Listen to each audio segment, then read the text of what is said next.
Bonjour Anne Brochet, merci d'être avec nous sur le plateau de la télé du festival. Ça va? Vous allez bien après cette prise de parole, après ces extraits devant le public du festival? Oui, oui, ça va très bien. Je suis encore dans cette énergie post-Benoît Groux. Ouais. Alors justement, en tant que comédienne, est-ce que de lire des extraits d'un journal intime, c'est un exercice particulier pour vous? Oui, parce que c'est une interprétation.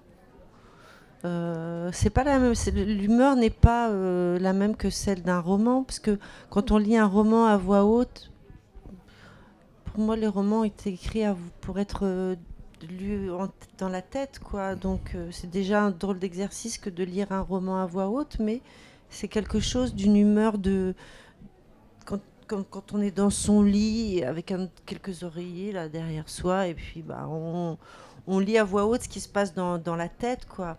Or, le journal intime, il n'a pas été fait pour que les gens le lisent avec des oreillers derrière la tête. Il a été fait pour le partager. On ne sait comment, comme disait Jean-Pierre l'autre jour, c'est une bouteille à la mer. On ne sait jamais qui vraiment va le lire. Est-ce qu'on a envie qu'il soit lu Donc le but n'est pas le même, l'énergie n'est pas la même du tout. Donc c'est comme si on découvrait quelque chose qui vient d'être fait, quelque chose qui vient d'être écrit. C'est toujours dans une fraîcheur, le journal intime. Alors justement, qu'est-ce qui vous a séduit dans ce texte? Qu'est-ce qui vous a plu? Oh, j'aime sa gaieté, son effort de gaieté. Et l'histoire, l'intimité, parce qu'une des caractéristiques du journal intime, c'est aussi que ça se passe dans le temps. C'est une histoire qui dure dans le temps, et avec toutes ces évolutions. Ça vous a semblé intéressant, impliquant? J'aimais le paysage irlandais et j'aimais l'histoire de son exploration de la vieillesse, de son exploration des amours qui se flétrissent. Tout ça dans un paysage atemporel, au ciel changeant, comme l'existence, quoi. Aucun confort dans un paysage inconfortable dans lequel elle va pêcher, chercher des homards, des oursins. Je trouve que elle n'a pas voulu en faire une métaphore, et pourtant c'est un paysage en soi très complet. Alors, est-ce que vous, Anne, vous avez tenu ou tenez un journal intime? Non, j'ai écrit beaucoup à partir de 12 ans, mais j'écrivais des lettres. D'accord. Des lettres à mes amis, des lettres à ma famille, mes copines de classe. Lettres que vous avez gardées?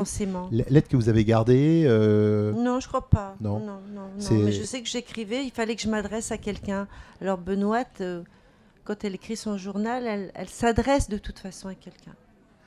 Ouais, parce que vous êtes aussi romancière, donc est-ce que de vous-même écrire, quand vous lisez un journal intime, ça vous influence en fait dans votre interprétation, dans votre regard sur cette personne? Plus en tant qu'actrice, ça m'influencerait, oui. Et quand vous écrivez, qu'est-ce qui vous anime, qu'est-ce qui vous donne envie d'écrire en fait? J'en sais rien du tout. J'ai pas une urgence, une nécessité. Ouais, à un moment donné, vous avez envie d'écrire, mais c'est pas permanent. Envie, besoin. Oui, c'est le corps qui réclame. D'accord. Ouais. C'est parce que je pense que c'est un exercice entièrement physique, l'écriture. C'est pas du tout cérébral. Ça l'est aussi, mais pas que. C'est le corps entier qui est. Alors, que pensez-vous de ce festival que vous découvrez, Festival du journal intime? Je le trouve fort agréable, bucolique et en même temps très très précis et très amoureux de la littérature et des mots. Donc on est tous là pour les mêmes raisons, le même plaisir humble d'écouter, de lire les autres, l'effort énorme qu'est l'écriture. Justement, parce que c'est un des objectifs de ce festival, c'est de donner envie aux gens d'écrire, peu importe leur talent, peu importe leur envie, c'est écrire. Oui. Comme disait M. Guénaud, une sorte de bouteille à la mer, une urgence. C'est ça. Ouais. Et vous trouvez que l'ambiance du festival s'y prête? Ah oui, complètement. En plus, on est au bord de la mer avec un ciel changeant. C'est très bien. Mais pas en Irlande, mais pas loin. Oui, c'est comme la littérature. Alors, quelle est votre actualité pour terminer actuellement Actuellement, écoutez, je suis avec vous et j'y suis bien. Voilà. Bah, écoutez, nous, en tout cas, on est vraiment ravis de vous avoir avec nous. Merci beaucoup pour cette belle lecture qu'on vient de faire ensemble. Merci beaucoup. À bientôt. Au revoir, Manché. Merci beaucoup.